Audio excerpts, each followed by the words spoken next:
Cement નથી પણ આ ધૂળ છે એક પ્રકારની.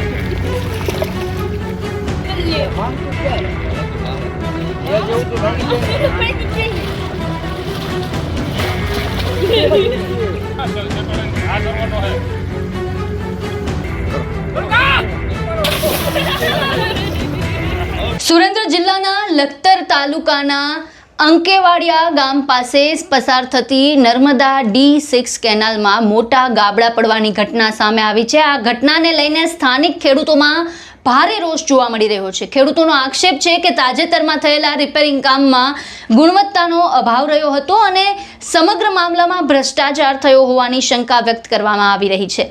મળતી માહિતી મુજબ અંકેવાડિયા ગામ નજીક આવેલી નર્મદા D6 કેનાલમાં અંદાજે 10 દિવસ પહેલા જ રિપેરિંગ કામગીરી કરવામાં આવી હતી। સરકારના આદેશ મુજબ 15 તારીખે કેનાલમાં પાણી છોડવાનું હતું, પરંતુ નર્મદા વિભાગ દ્વારા 16 તારીખે પાણી છોડાયું। પાણી છોડાયા બાદ કેનાલના તળિયામાં મોટા ગાબડા પડી ગયા હોવાનું સામે આવ્યું છે। આ ઘટનાએ રિપેરિંગ કામગીરીના ગુણવત્તા અને કોન્ટ્રાક્ટરની કામગીરી છે તેને અંગે કેટલાક સવાલ છે તે ઊભા કર્યા છે। ખેડૂતોનું કહેવું છે કે જો કામ યોગ્ય ધોરણે અને ગુણવત્તા સાથે કરવામાં આવ્યું હોત તો પાણી છોડતાની સાથે જ કેનાલમાં આવી સ્થિતિ સર્જાઈ ના હોત। શું કહ્યું છે ખેડૂતોએ, પહેલા તે સાંભળો। મારું નામ ઈશ્વરભાઈ વાલજીભાઈ, ગામ નાના અંકેવાડિયા, તાલુકો લખતર, જિલ્લો સુરેન્દ્રનગર।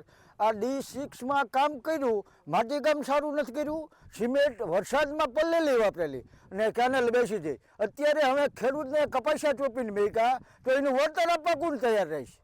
અત્યારે બધાના કપાસિયા બગડશે। આ ક્યારે ચાલુ થાય છે અને ક્યારે માણસો પાય તો એનું વળતર આપવામાં કોણ જવાબદાર?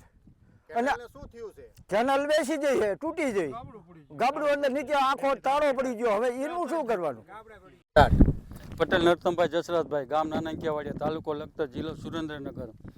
આ કેનાલ હજુ 10 દિવસ પહેલાં થઈ અને અત્યારે તૂટી જઈએ તો અમારે આ ખેતરમાં શું કરવું એ સરકાર અને અધિકારી અને કોન્ટ્રાક્ટર વિચાર કરે શું કરવું એ। મારી નુકસાની શું, મારા ખેતરમાં હાલે હજુ સરખું રિપેર નથી કરી દીધું, કે 4 ઇંચનો માલે નથી ચડાયો, હજુ RCCનો 2-3 ઇંચનો ચડાયો હોય। હજુ પાણી તો હજુ ઢેંચણામાં હાલ્યું તો આજના જ ઉખડી ગયું 5 કલાક પાણીમાં। ખેડૂતોના જણાવ્યા અનુસાર કેનાલમાં પડેલા ગાબડા અંગે નર્મદા વિભાગના અધિકારીઓને તાત્કાલિક જાણ કરવામાં આવી છે। સાથે જ જવાબદાર કોન્ટ્રાક્ટર સામે તપાસ અને કાર્યવાહી કરવાની માંગ પણ કરવામાં આવી છે। ખેડૂતો આક્ષેપ કરી રહ્યા છે કે જાહેર નાણાં ખર્ચાયા હોવા છતાં કામગીરીમાં ગુણવત્તાનો અભાવ જોવા મળી રહ્યો છે। તેઓ માંગ કરી રહ્યા છે કે સમગ્ર મામલાની નિષ્પક્ષ તપાસ કરવામાં આવે અને જો કોઈ અનિયમિતતા સામે આવે તો જવાબદારો સામે કડક કાર્યવાહી કરવામાં આવે। સ્થાનિકોમાં ચર્ચા છે કે જો રિપેરિંગ કામનો આયુષ્યકાળ માત્ર થોડા દિવસનો જ હોય તો પછી કામ કાગળ પર મજબૂત હતું કે જમીન પર? એ પ્રશ્નનો જવાબ સંબંધિત તંત્રએ આપવો પડશે, કારણ કે ખેડૂતો કહે છે કે કેનાલમાં પાણી પહોંચે તે પહેલા જો વિશ્વાસમાં ગાબડું પડી જાય તો વિકાસના દાવાઓ પર પ્રશ્નચિહ્ન ઊભો થાય છે। હાલ સમગ્ર મામલે ખેડૂતો દ્વારા ભ્રષ્ટાચાર અને ગુણવત્તા વિહોણી કામગીરીના આક્ષેપ કરવામાં આવી રહ્યા છે।